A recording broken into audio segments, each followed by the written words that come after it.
The royal family, the epitome of high standards, decency and dignity. From the Queen to minor royals, the House of Windsor live under the constant glare of public scrutiny. Harry was dressed in this Nazi uniform. When that photograph was revealed and was published by the newspapers, all hell broke out. When they fall from grace, it's front-page news. The Prince of Wales was in fact in love with another woman. That exposed the whole fragile state of the marriage. Whether it's what they're saying... For Prince Philip to refer to them as having slitty eyes, I mean, that's completely unacceptable. How they're behaving.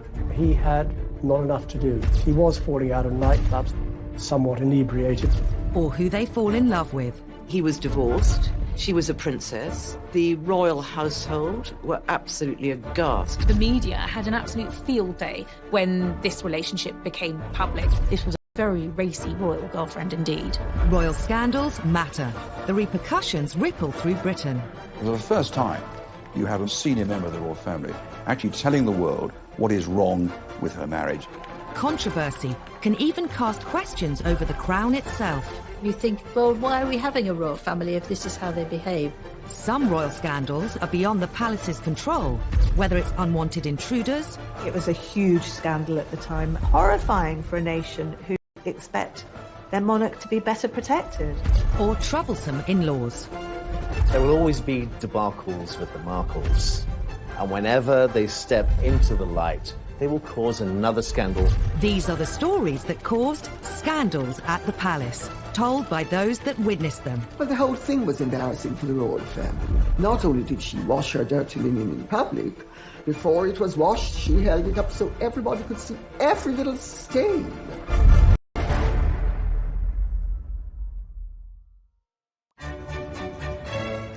The House of Windsor, an institution at the heart of our nation. The royal family really goes to the very essence of as who we as Brits identify as and see who we are. The Queen is amazing because she's our head of state. Unlike previous royals, the Windsors rule during a media age like no other. The idea of that goldfish bowl, which the royal family live in, means that scandals are never very far away because the world is watching. However hard the royal family may try to control its image, it's almost impossible to do so when scandals erupt. And no scandal caused as much damage to the House of Windsor as the day Princess Diana decided to reveal all about the state of her royal marriage. Diana had and nurturing the relationship. She did it with several journalists. She did it with writers. She did it with me. After their fairy tale wedding in 1981, Diana became the most scrutinized woman in the world. Diana was the biggest star, the biggest celebrity on the planet. If you wrote a story about Princess Diana, it was on the front page, no matter what. But not all the headlines were positive. Some press reports suggested that all was not well between her and Charles. Diana wanted to make sure the public heard her side of the story, even if it caused a huge scandal. In 1992, she dropped a bombshell that would rock the House of Windsor to its core. She secretly cooperated on a tell-all biography with journalist Andrew Morton. Princess Diana felt that she didn't have a voice. She was trapped inside the palace, and people didn't know her plight. She was approached by Andrew Morton through an intermediary called James Colthurst. He acted as a go-between. Andrew Morton gave him the questions. James put the questions to Diana, and she answered them in a tape recorder, and the tape was given to Andrew Morton.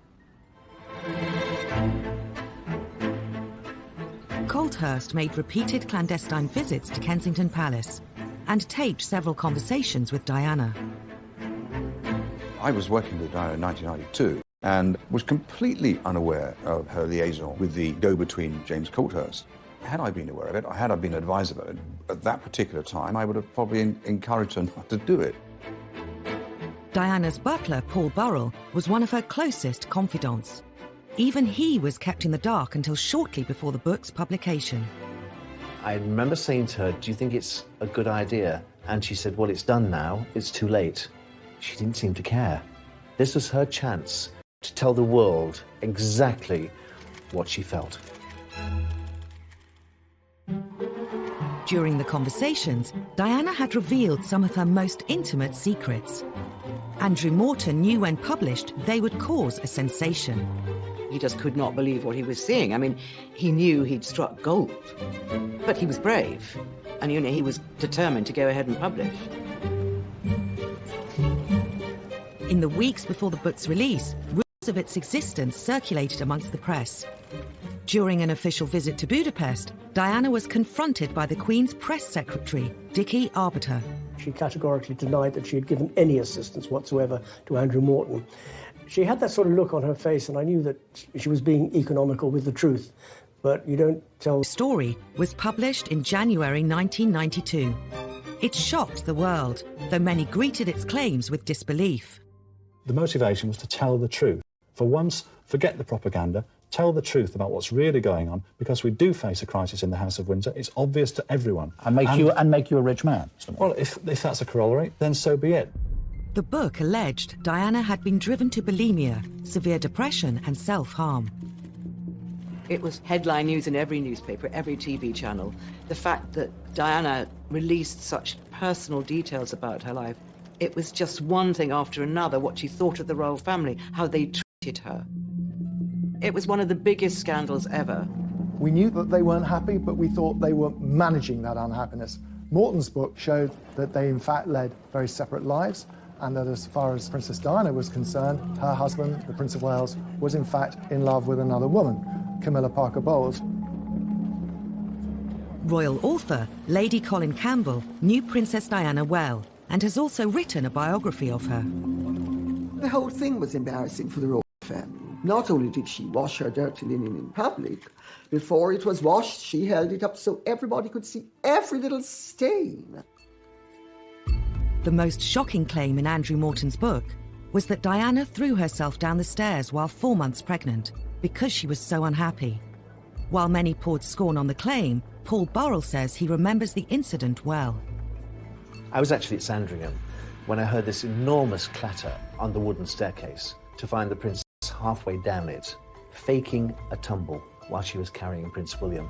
There's no way on this planet that she would put at harm her unborn baby, but she wanted attention. I think the Andrew Morton book was a cry for help. Diana and Charles's marriage was under the spotlight like never before. So too his relationship with Camilla Parker Bowles. After Diana and Charles's separation, he decided it was his turn to bear all to the media. In an ITV documentary, he admitted he'd been unfaithful during the marriage, but only after it had irretrievably broken down. Now that Charles's affair with Camilla was public knowledge, Diana was determined to use the media to hit back again, with the biggest royal interview of all time. The princess always thought that revenge was a dish best served cold. Undeterred by the scandal that would inevitably ensue, once again Diana secretly collaborated with a journalist to broadcast her side of the story. During the summer of 1995, she'd been introduced to a young man working for Panorama called Martin Bashir, and heads of the palace. Diana and Martin Bashir would go on to hold a series of secret meetings.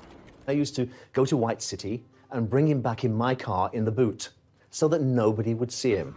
Martin Bashir would relish the prospect of being brought into Kensington Palace in the boot, mysteriously, secretly. Diana eventually agreed to Martin Bashir's request to film an interview. But fearful Buckingham Palace would find out, she kept it a secret, even from her press secretary, Geoffrey Crawford. At the time, for her press secretary and for the Queen not to know that this explosive interview was being planned and then filmed and then broadcast without knowledge was an extraordinary breach of protocol. Paul Burrell had helped arrange Diana's meetings with Bashir, but she was obsessed with secrecy. It was a Sunday afternoon. The princess said, "You haven't seen your family this week. Why don't you go home and see your wife and children?" I thought, this is strange. I took the opportunity to go home. The coast was now clear.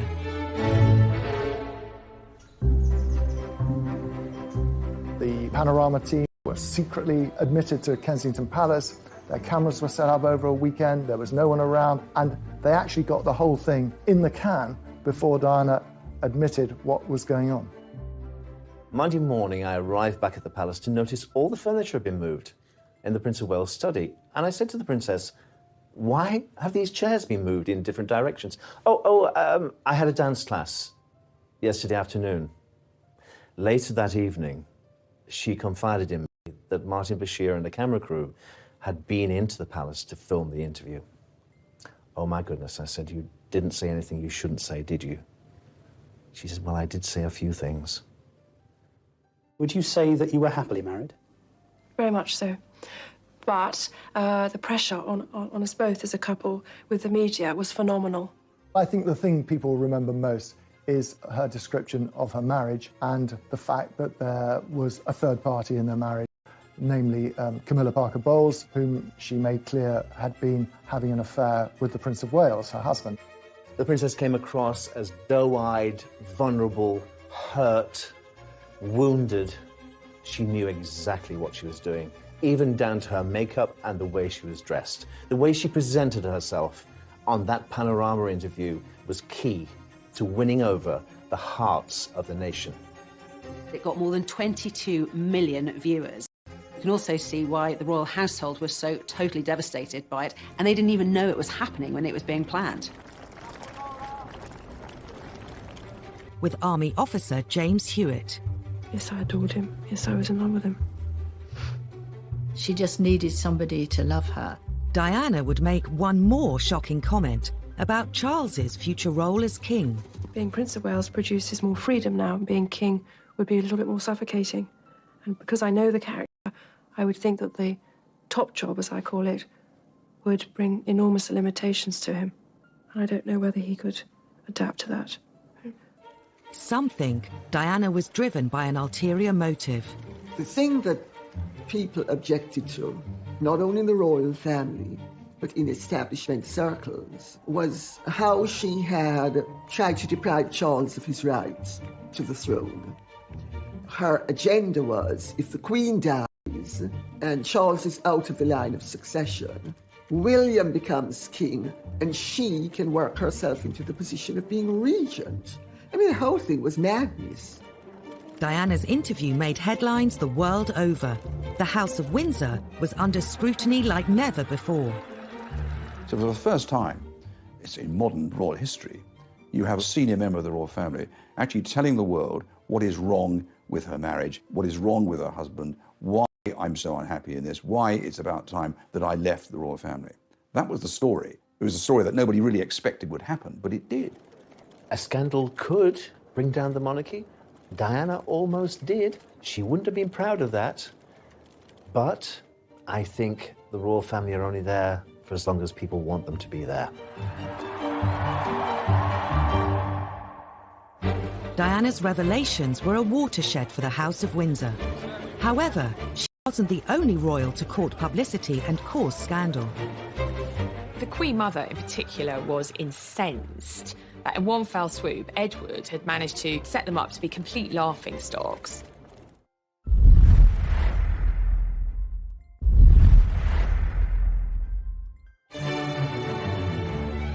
As reigning monarch for over 65 years, the Queen has had to endure decades of royal scandals.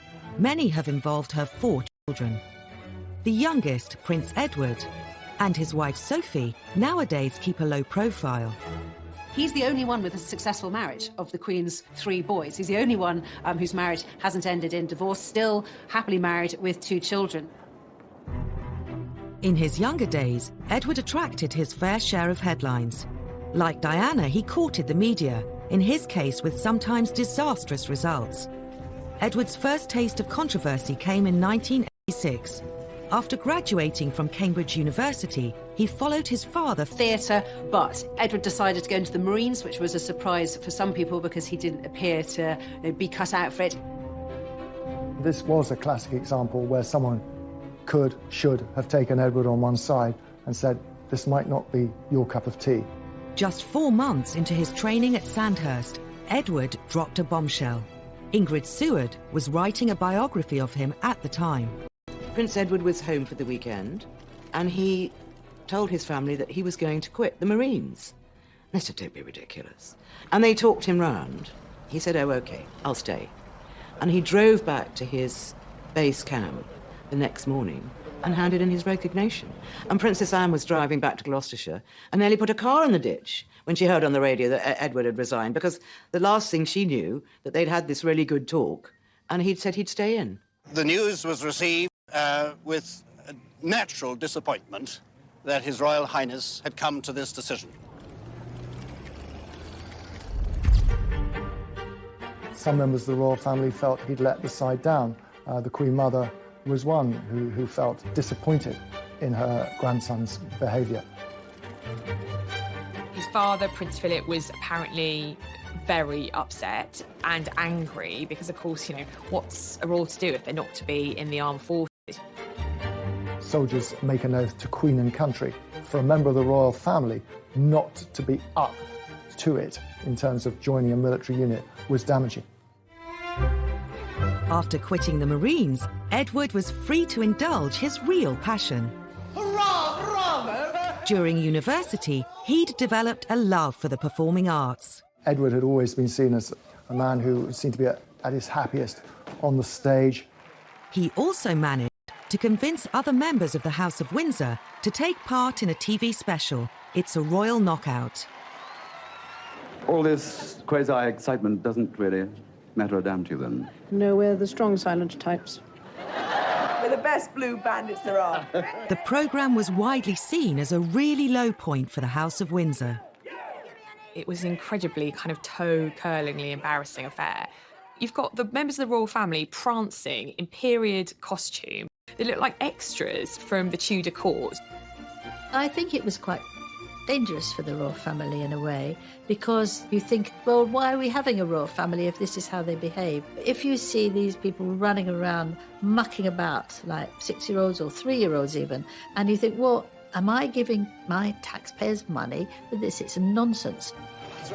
On the day the programme was filmed, Edward gave a press conference to the waiting media, but it turned into yet another Have you?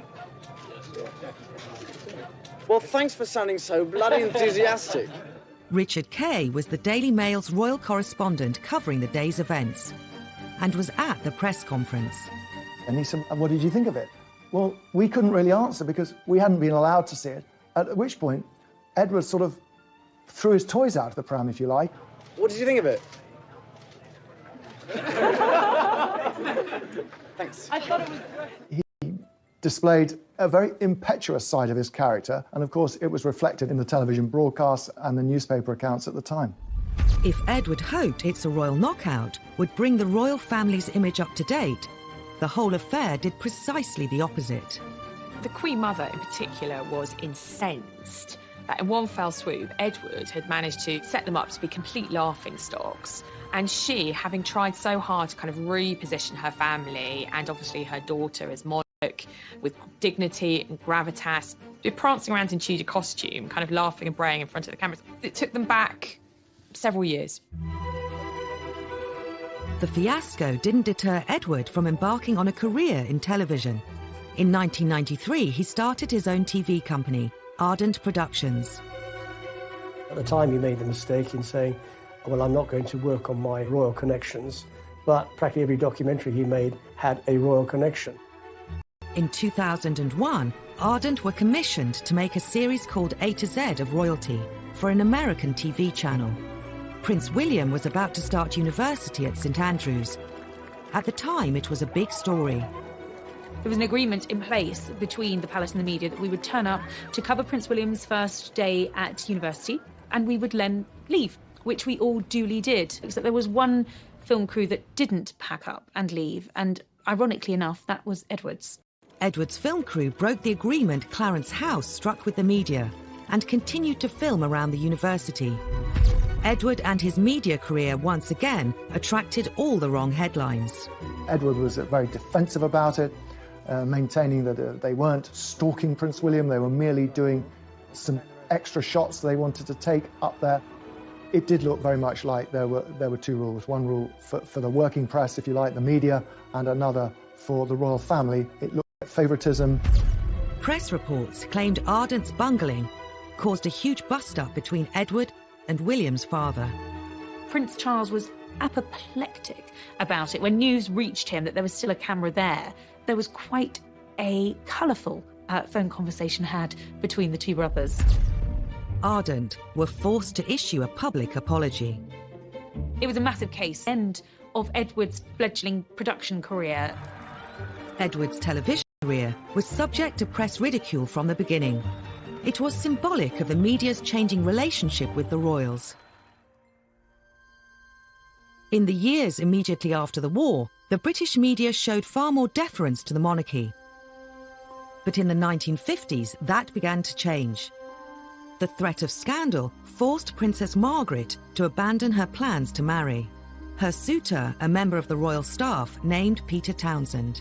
Peter Townsend was a war hero, a fighter pilot, very glamorous. But Peter Townsend had been married before, and in those days that created a huge scandal.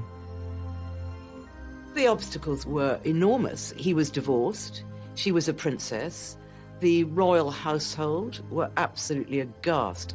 It was seen as a scandal because you can't do that as a royal.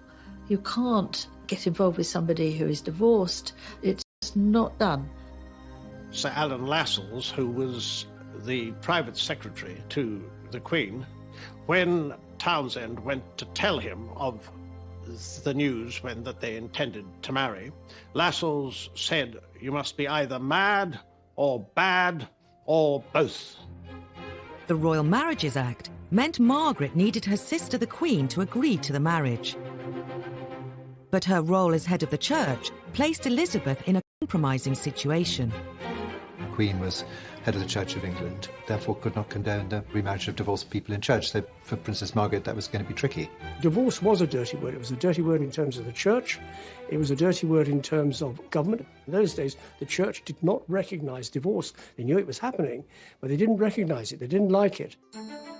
As the church and the powers in the government pressed the Queen to oppose the marriage, the romance was about to become public knowledge. An eagle-eyed reporter saw Margaret brush a bit of fluff off Group Captain Peter Townsend's RAF tunic, and royals don't brush fluff off the hired help's tunic, and they thought, aha, there's something here.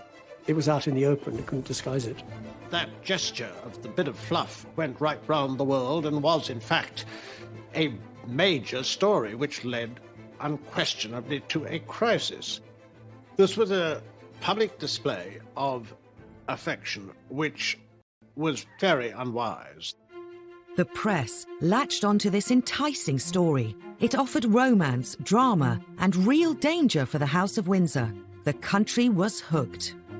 Margaret was really the first celebrity royal. People were fascinated in her life, and she was dating someone who was quite a controversial character, and this was quite a racy royal romance, so it made the headlines. Unfortunately, the fact that he had been divorced was a big issue, and whereas a lot of people were privately sympathetic to Princess Margaret, there was still this huge issue hanging over it. The romance was doomed. Margaret was presented with a choice. If she married Townsend, she would have to give up her title as princess. She chose her duty to the crown. She issued a rare statement in which she said that she had decided not to marry Peter Townsend. She recognised that being Princess Margaret and given her place in line to the British throne, that actually it was a case of duty before self, and that was what she decided to do. It was the first of the post-war scandals to hit the royal family. It was a tragedy in many ways that Margaret hadn't been able to marry him. He was her first love, the big love of her life. The Queen's intervention quelled the growing controversy around Princess Margaret's love affair. But the damage to royal reputations was done, and the floodgates had been opened. The age of deference was over. The royal family was now fair game. Half a century later, tales of a tearaway prince would create more shocking headlines in the tabloid press. Prince Harry did have a very troubled adolescence. He missed his mother a lot.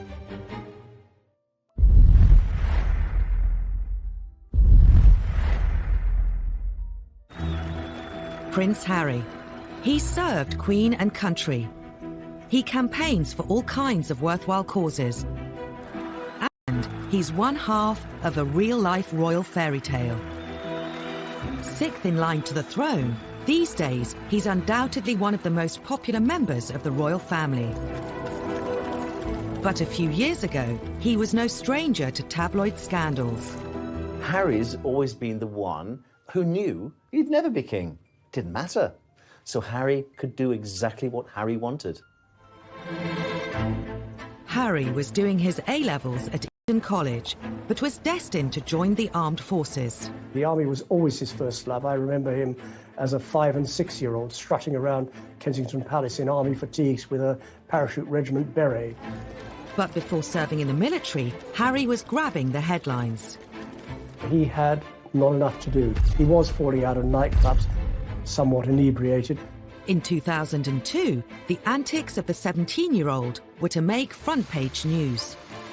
He got involved with smoking cannabis and drinking too much, so his dad took him by the ear and took him to a rehab centre. Prince Charles was so concerned at how often his younger son was using cannabis that he insisted he visited the Featherstone Lodge Centre in South London. Prince Harry met addicts. Story caused a stir and would become a major front-page splash. The News of the World got a hold of the story and, put it to the palace, and we're going to go and run with a big story about drugs. Prince Charles's spin doctor at the time, Mark Bolland, later said they decided to cooperate with the News of the World to try and present the story positively. They showed the Prince of Wales in a good light by saying as a dad he was taking his kid to a rehab centre to show the dangers of drugs and drink. And the News of the World would go along with it because then they could run the story on the drugs anyway. What youngster of that age wasn't falling out of nightclubs or pubs? It happens all the time. Even if you've got a protection officer in tow, that you are going to get up to things that maybe you shouldn't. Others in the media speculated that Harry was struggling to cope with the death of his mother at the age of 12. Prince Harry did have a very tough time after the death of his mother. He had a very troubled adolescence, very public displays of fighting with photographers and getting drunk. I think he missed his mother a lot and didn't really have a role in life. I think Harry's wild teenage years have a direct link to losing his mother. William and Harry walked behind Diana's coffin as part of the funeral cortege. Having grown up with them, of the two boys, I always worried about Harry most. Almost intolerable moment for the two boys, the two princes. Impossible to put into words. I knew that William was of an age he could understand his mother's passing, and Harry wasn't. And that really did affect his teenage years. He admitted a couple of years ago that he suffered mental health as a result of the death of his mother. At the time, he said no 12-year-old should be asked to walk behind a coffin. But then Prince Harry's no ordinary 12-year-old. He's a prince of the United Kingdom. After the rehab story, the press became increasingly interested in Harry's personal life. This was a difficult time for Harry. When Harry and William were at school, the press had voluntarily signed this agreement with the palace that they would give the boys their privacy. That was a big deal on Fleet Street. They were prepared to do that. But of course, once they left school, all bets were off. With Harry viewed as fair game by the tabloids, the floodgates opened. It was a fancy dress party with a colonial theme. Harry, for some reason beyond most people's understanding, decided that he was going to dress up with Nazi insignia, which a guest caught and photographed and sold to the Sun. He made this very, very silly mistake, obviously deeply inappropriate, going to this fancy dress party, which itself had a pretty dodgy theme, colonialism. And obviously when that photograph was a sort of global upset. I was in Barbados at the time, and I was talking to this minister, and he was horrified. The Jewish community were very upset about it, and so they should be. I think everybody should be upset about it, that a member of the royal family, and a senior member of the royal family at that, was wearing a swastika armband. The timing was particularly bad, as it happened 2 weeks before the 60th anniversary of the liberation of Auschwitz. It was seen as trivializing something that was such an important part of world history. It was a huge scandal for the royal family. It was such an insult to so many people. But obviously Harry hadn't thought about it, and obviously William hadn't thought about it either, or else he would have said, hey, that's a really silly idea. To make matters worse, the press brought up old stories about the Nazi connections of Edward VIII, the Queen's uncle. I think Prince Harry, inadvertently, by effectively a schoolboy prank, brought a lot of those feelings back to the fore. The royal family immediately apologised. I don't believe for a minute that he's got those sort of anti-Semitic tendencies. It was just thoughtless, and he really messed up. It could have affected his career in the army. He was just about to go to Sandhurst.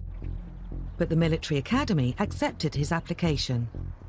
Then he got the call to the army, and that was the making of him. He excelled as a cadet. He excelled when he joined his regiment, the Blues and Royals.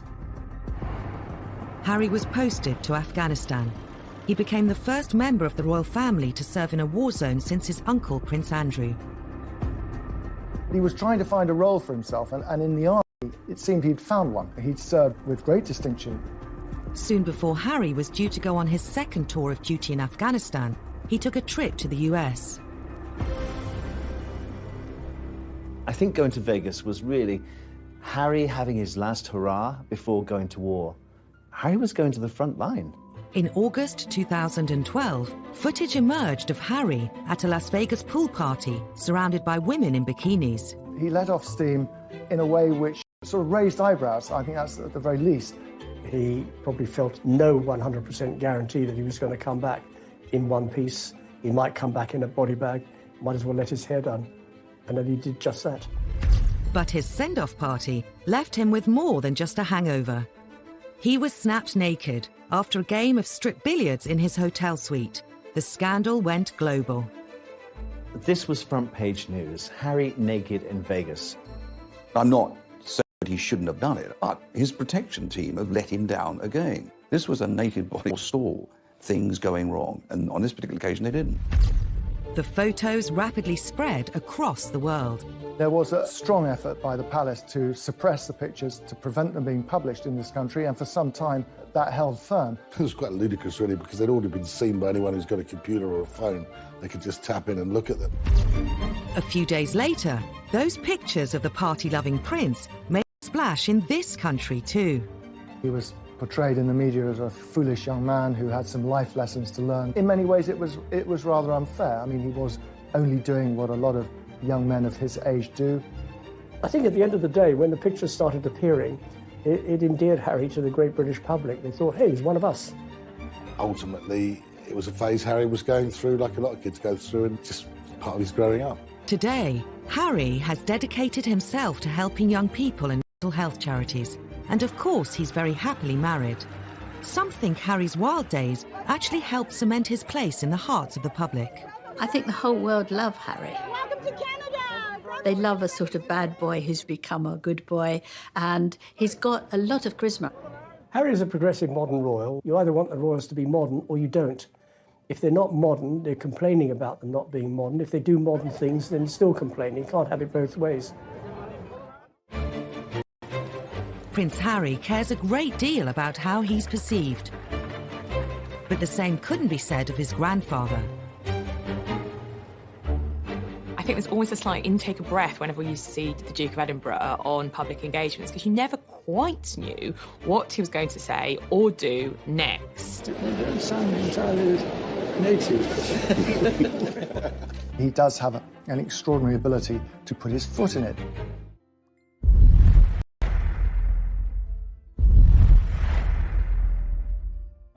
Before retiring from public engagements well into his 90s, Prince Philip did a remarkable job, accompanying the Queen on royal visits throughout the UK and all over the globe. You've not seen the world's most experienced pluck on there. He's also known for his blunt sense of humour. Philip would rather be known for his one-liners than for his gaffes, of course. But nevertheless, that's how many of these jokes, if that's what they are, have been interpreted by the media over the years. I mean, he does have an extraordinary ability to apparently put his foot in it. Historically, whether he's giving a speech to dignitaries, greeting world leaders, or being given a tour of a hospital, Prince Philip has been known to offend his hosts.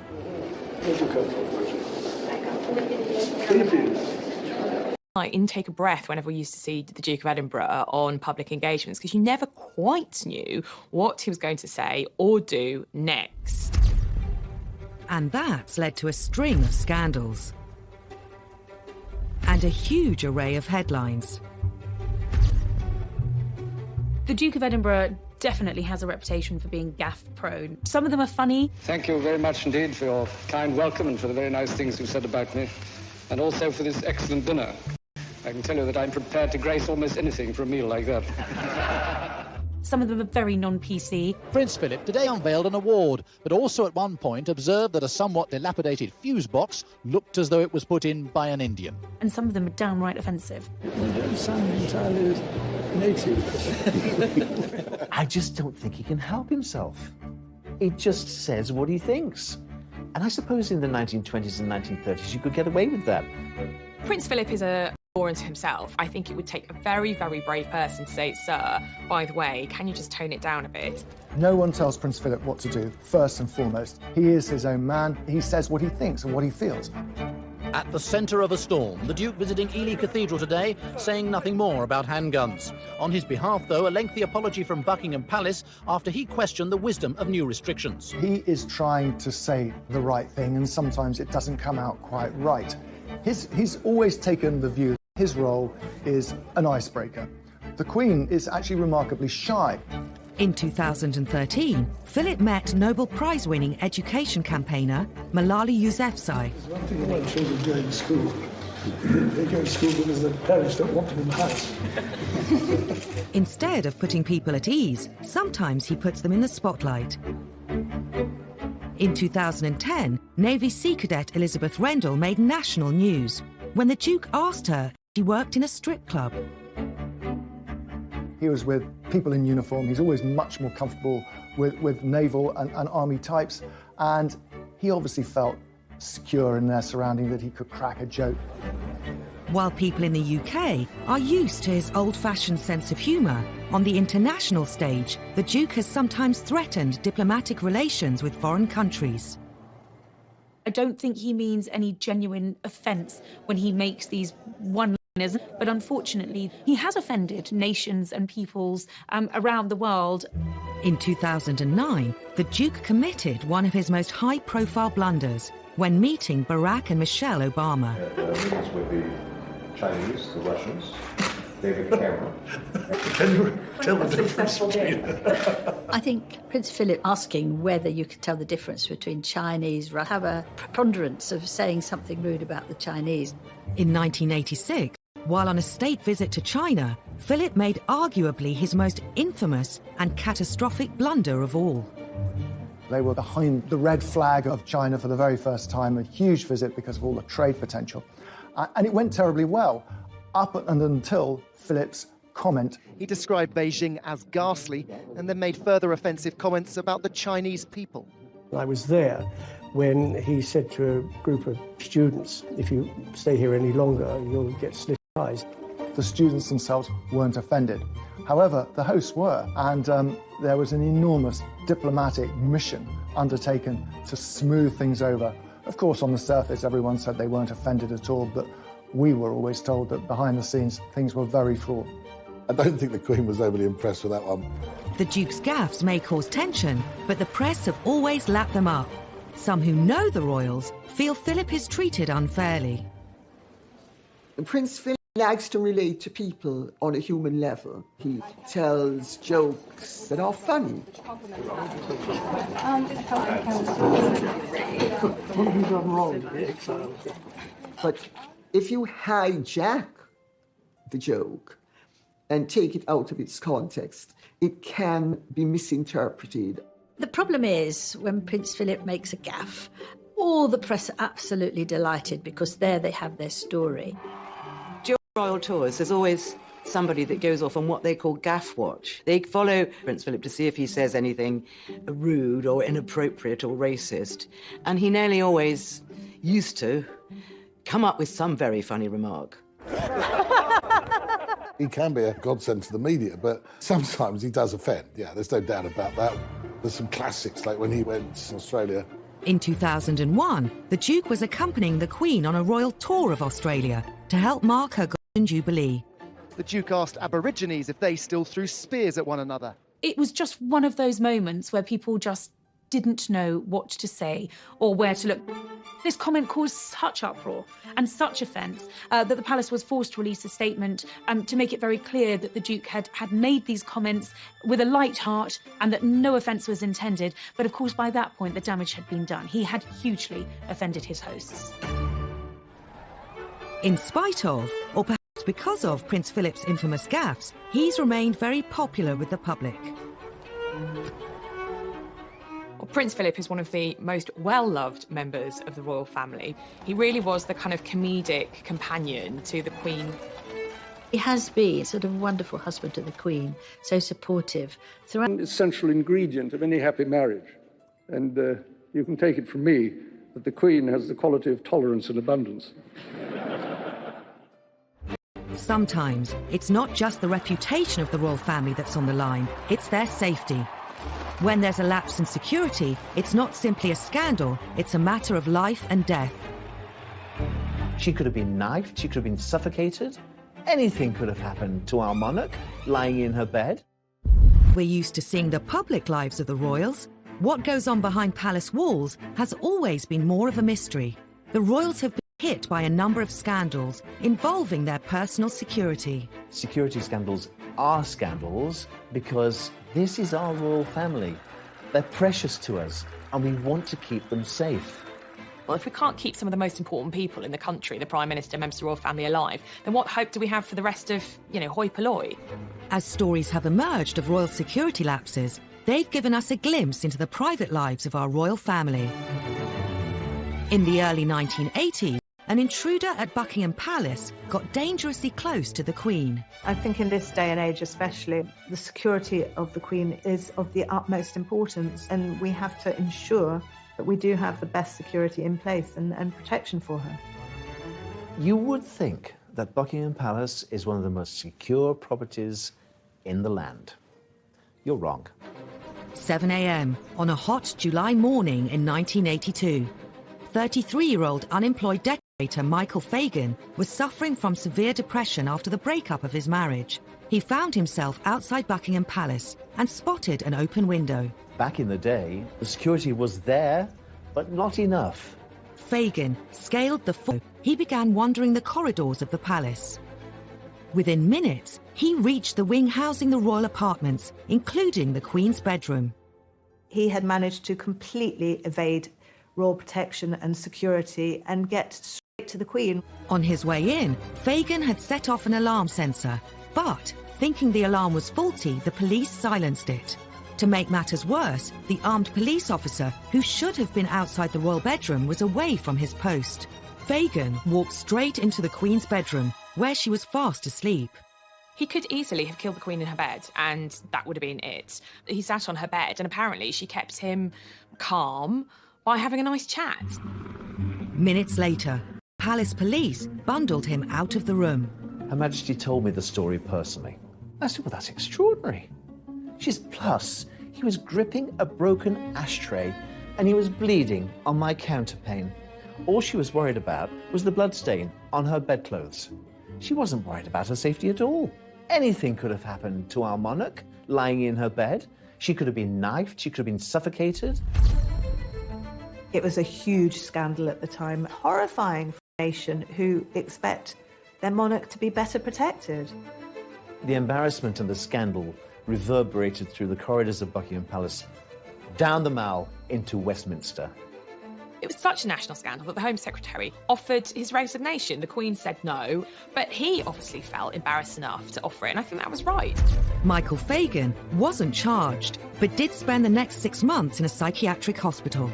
The scandal meant that royal security was doubled, and Her Majesty could sleep safely in her bed.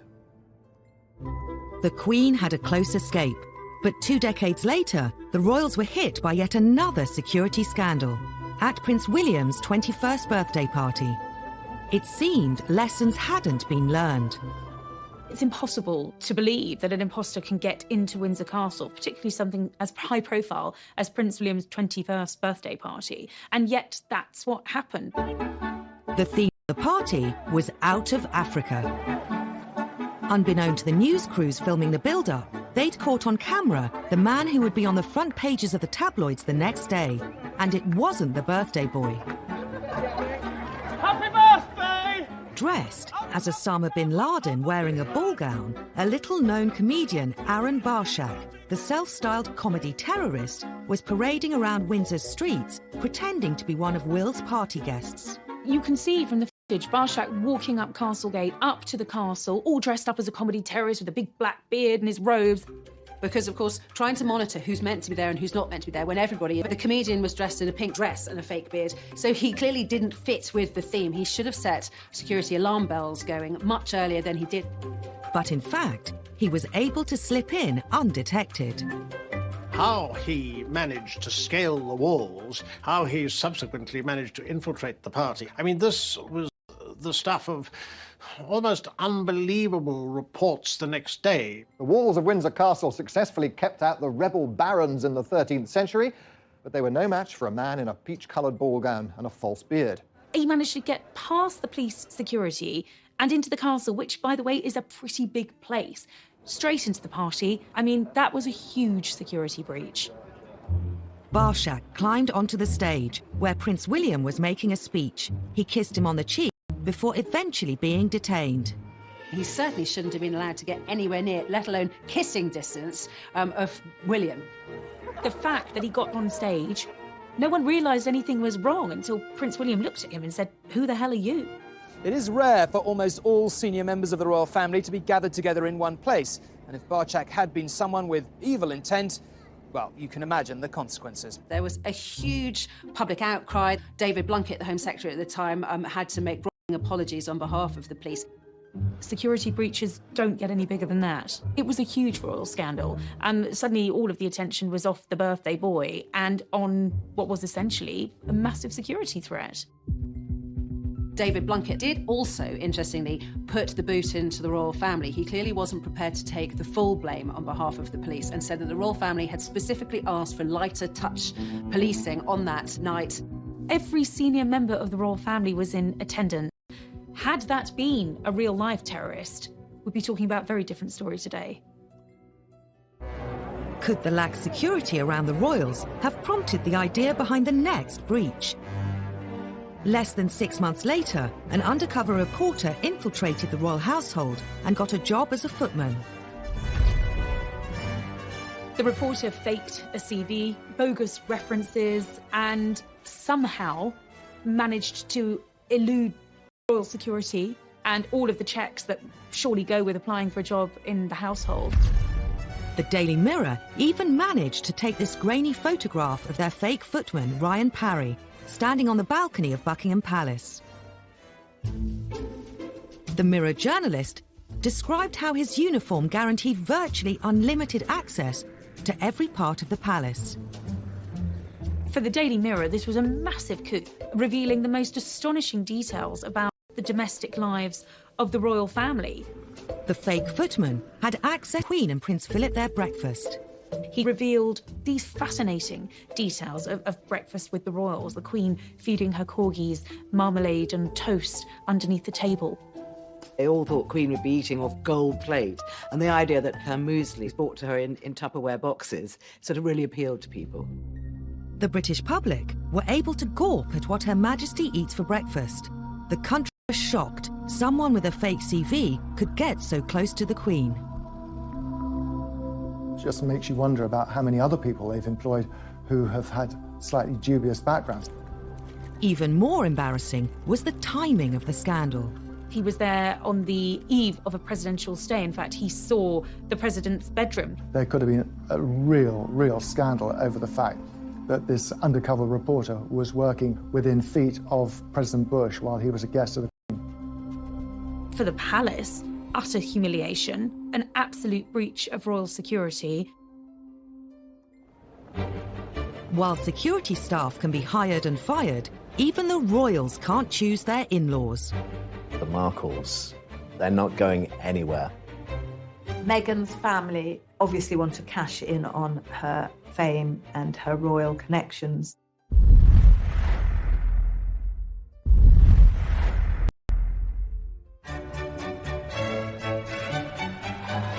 May 2018. Prince Harry married Meghan Markle in a fairy tale wedding, watched by the world. I think the wedding of Prince Harry and Meghan Markle really captured most people's imagination, and it was like a film set. I think it was very Hollywood, really, more than royal in a way. The whole country was excited at the prospect of having an American in the royal family. The royal wedding itself was like a giant street party. Everybody loved it. For the Windsors, a royal wedding means welcoming a new set of in-laws into the family. The royals have had a brilliant way at dealing with the in-laws. We always used to call them the outlaws because they were not hugely welcomed in. But that has changed in recent years. The royals are now much more welcoming to those whose families, of those who marry into them. But new in-laws can bring their own potential for scandal beyond the control of the palace press machine. Since Meghan's engagement, her family have been a gift for the scandal-hungry tabloid press. One thing you have to understand about the Markle family is it's a rather dysfunctional family, especially from where we're sitting here. The run-up to the royal wedding was a very, very difficult time, I think, for Meghan and for Harry, and what should have been the happiest day of their lives was overshadowed by a very unhappy build-up to the wedding. Meghan's half-sister Samantha, having previously labelled Meghan a social climber, she revealed she was writing a book called The Diary of Princess Pushy's Sister. Meghan and her half-sister Samantha have never been close. It is abundantly clear that Samantha Markle is deeply jealous of her. She's also been outspoken on Twitter, in one outburst branding Meghan the Duchess of Nonsense. The Markles have caused a huge amount of problems. Samantha is off the rails as far as the things that she says. In the weeks before the wedding, the scandals kept coming. Many of the Markles have been keen to cash in on their fame through their new royal connection. And no one is doing that better than Tyler Dooley, her nephew, who is growing cannabis quite legally. He decided that he was going to launch a brand of cannabis called Markle's Sparkle. You can't control the families they marry into, particularly if the families they're marrying into are on the other side of the world. In the United States, they are citizens of another country. They do things in a different way. Some royal observers think the problems with Meghan's family became even worse after Harry appeared on Radio 4's Today programme. Were there family traditions you had to explain to her? Oh, plenty. I think that's probably. I think we've got one of the biggest families that I know of, and every family is complex as well. So, no, look, she's done an absolutely amazing job. Just getting in there, and it's the family that I suppose she's never had. Harry's comment about Meghan's family sparked a very public war of words with the Markles. It was a crass remark, I think, by Harry. I think he immediately regretted it because it exploded into the social media, Twitter sphere, if you like. Samantha Markle is very handy on social media, and she responded pretty much immediately, saying, well, wait a minute, there is a family here. We were all there when Meghan was growing up, and the palace should have intervened quickly to nip it in the bud. A simple invitation to the wedding would have solved it. But wedding invitations weren't forthcoming. I think Samantha Markle, along with the rest of the Markle family, have been hurt by being ostracised. I think by being pushed to the margins and left out, the biggest street party in our country last year really, really hurt them. Then, Meghan's half-brother Thomas Jr. decided to have his say in the press. He decided in his wisdom that he was going to write an open letter to Prince Harry, suggesting that he called off the wedding and saying, it's not too late, mate, to get out of it, and my half-sister is shallow and jaded and conceited. Really wants to protect her from her family, as far as I can see. The big scandal of all involved Meghan's father Thomas and some faked photographs. All had seemed well when Kensington Palace announced he would be walking his daughter Meghan down the aisle. We were all looking forward to seeing both her mother and her father at her side on the wedding day. But as the date got closer and closer, it became apparent that there was a problem with her relationship that she had with her father and whether he was actually going to be able to attend. 2 weeks before the wedding, what appeared to be paparazzi photos emerged of Thomas Markle being measured for a wedding suit. Another image showed him in an internet cafe near his home in Mexico, looking at pictures of Meghan and Harry. But soon after their publication, it emerged that Thomas Markle had colluded with a photographer to stage the photos. During the run-up to the Meghan and Harry wedding, there was a lot of attention put on to Thomas Markle, who felt that he was getting a lot of bad publicity. He was being portrayed as a sort of reclusive, penniless slob in Mexico, was sort of the image that he felt he was getting, and he wanted to correct that image. So he decided, in his wisdom, or distinct lack of wisdom, that he would set up these photos that showed him, in his opinion, in a better light. The focus of the wedding shifted from the bride and this great British event to the bride's father. The British press had a field day. Samantha Markle admitted advising her father to do the photos. They were both accused of ruining Harry and Meghan's imminent wedding. Whether he was financially rewarded for them, we're not entirely sure, but the assumption was he was being paid for these pictures. And that started alarm bells ringing at Buckingham Palace. And then, of course, there was so much written about how this must be very, very humiliating for Meghan, and what's her relationship, and is he going to come to the wedding after all or not, which was, of course, the big question mark about all of that. Was Thomas going to walk Meghan down the aisle? As the clock ticked down to the big day, it was reported Thomas Markle was in hospital with heart problems, meaning he wouldn't be at the wedding. It turned into a huge fiasco for the royal family. This was a man who had to miss his daughter's wedding, who was flailing around not knowing what to do, and ended up in hospital with a heart attack. In the end, Prince Charles stepped in. As a father of a daughter, more than anything, you want to give your daughter away, I'm certain, at her wedding, and the fact that he couldn't do that must be a sense of deep, deep sadness to him. Could the whole scandal have been avoided? Now, wouldn't you think they'd learned their lessons from the past? Wouldn't you think that they'd send somebody out to America to take care of the father of the bride? But Dickie Arbiter, the Queen's former press secretary, says that Buckingham Palace was powerless to intervene. A lot of people were saying prior to the wedding that maybe the palace should have done more to protect Thomas Markle. Suggests that Harry and Meghan should fly out there. Well, it's not that simple. A member of the royal family goes to a foreign country.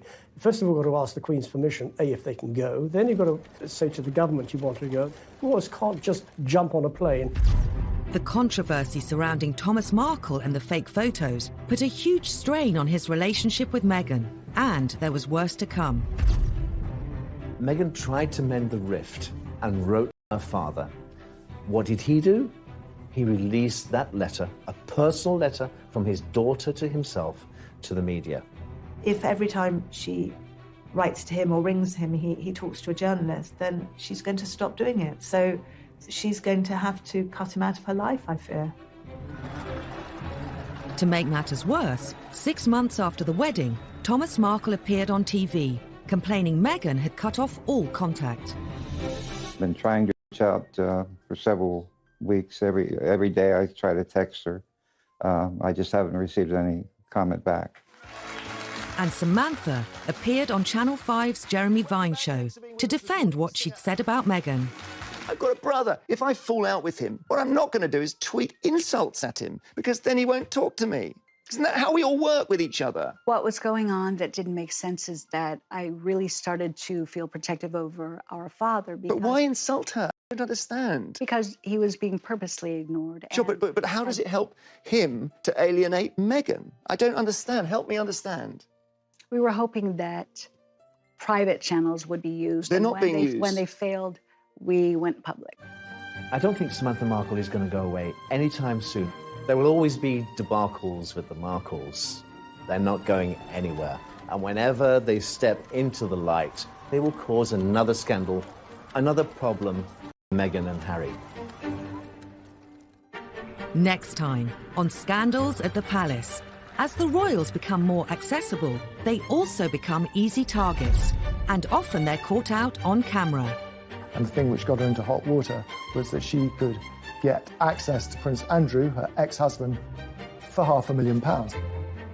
Where there are royals, a ferocious tabloid media, and a public desperate to know everything about them, scandals are never far away. The Iron Duke had turned into the Duke of Hazard.